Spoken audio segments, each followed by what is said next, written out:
Olá, tudo bem com você? Aqui é Ana Cláudia Machado Silva da Academia de Radiologia.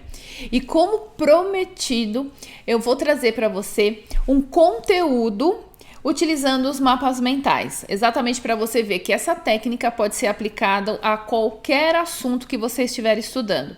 Então eu separei para falar sobre tubos de raio-x e como podemos utilizar esse aprendizado. Então vamos pensar lá que você já estudou sobre tubo de raio-x. E aí eu vou levar para o mapa mental todos os conceitos que foram aprendidos. E aí a gente aproveita também para aprender um pouco mais aí sobre os tubos de raio-x.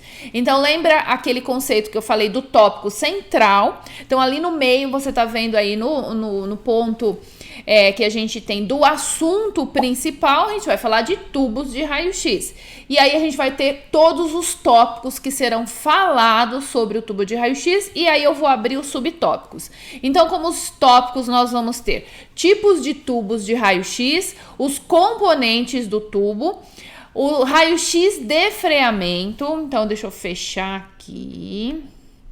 Raio-x característico. Então, eu vou falar um pouco sobre o raio-x de freamento, vou falar um pouco sobre o raio-x característico, ou seja, quais são os principais subtópicos desse item. Aí a gente vai falar das características do feixe, gerador de raio-x e a capacidade calorífica do tubo.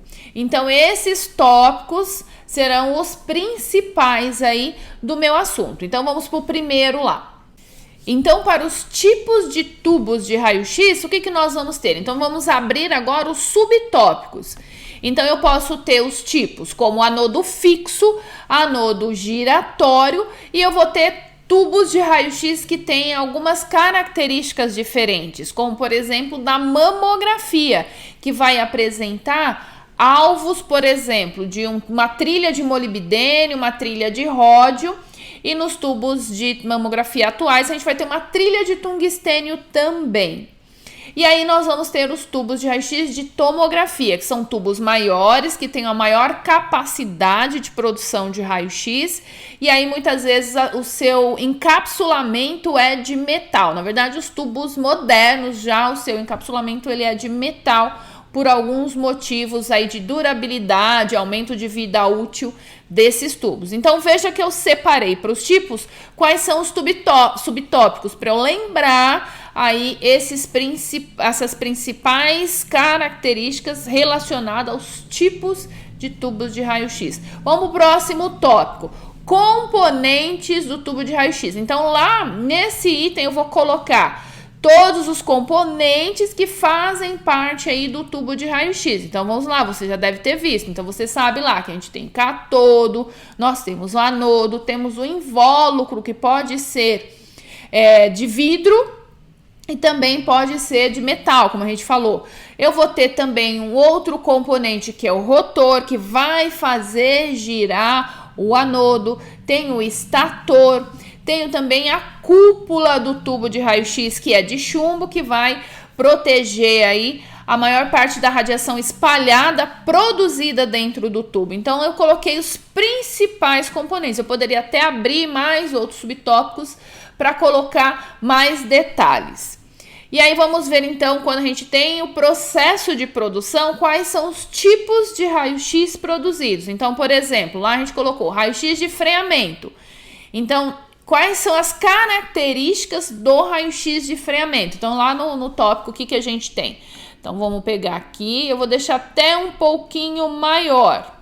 Então, nós vamos ter lá a interação entre campos, tem o espectro para o raio-x de freamento, é um espectro contínuo. Lembrando que eu estou trazendo as palavras-chave desses conteúdos para me ajudar a formar todo o contexto.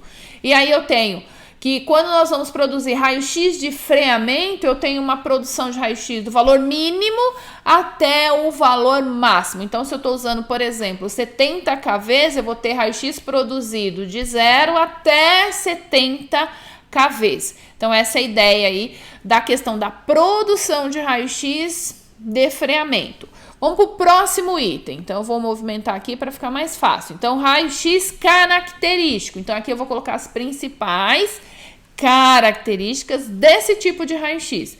Então, nós vamos ter interação entre elétrons e aí eu tenho um espectro, ou seja, a forma que eu represento isso graficamente é chamado de espectro característico. É o espectro que vai apresentar picos de energia, ou seja, picos de intensidade daquele raio-x produzido. E aí, consequentemente, ele tem uma energia específica para acontecer. Diferente do raio-x de freamento, que eu vou ter diversas energias, mas o raio-x de freamento eu tenho uma energia específica, exatamente por isso ele é chamado de característico. Então veja que aqui ainda não expliquei todo o processo, mas eu tenho todos os tópicos daquele assunto. Aí eu tenho os principais tópicos daquele assunto.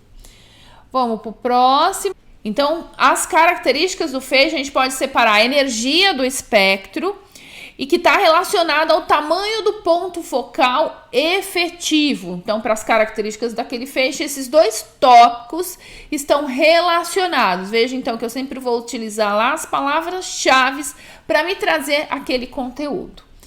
E aí, finalizando aqui, nós vamos ter o gerador de raio-x. Então, para o tubo de raio-x, eu vou ter o gerador. Veja que aqui eu não tenho nenhum subtópico aqui, mas a gente poderia até colocar, por exemplo, o gerador, colocar os tipos de gerador. Então, vamos supor, eu vou até fazer isso junto com você. Então, vamos supor que aqui eu queira trazer esses tópicos, subtópicos, na verdade, para o gerador de raio-x. Então, eu clico aqui em cima, vou apertar o mais e eu abro uma nova área. Então, vamos colocar aqui os principais tipos de gerador. Então, a gente tem monofásico,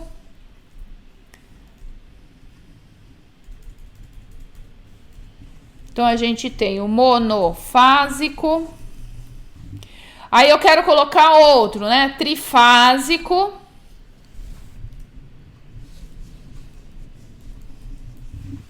E aí, o terceiro, de alta frequência. Então, esses são os três tipos aí de geradores que a gente pode ter. Então, veja, monofásico, trifásico e o de alta frequência. E aí, por fim, outra característica, todo tubo de raio-x tem uma capacidade calorífica, que está relacionado à questão das cartas de resfriamento. Então, quanto ele suporta de calor produzido.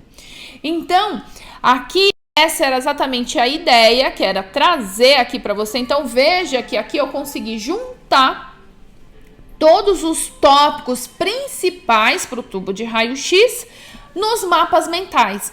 Então, como a gente falou no vídeo anterior, essa é uma técnica que vai poder ser utilizada para diversos assuntos, inclusive para estudar os nossos assuntos aqui, física, proteção radiológica.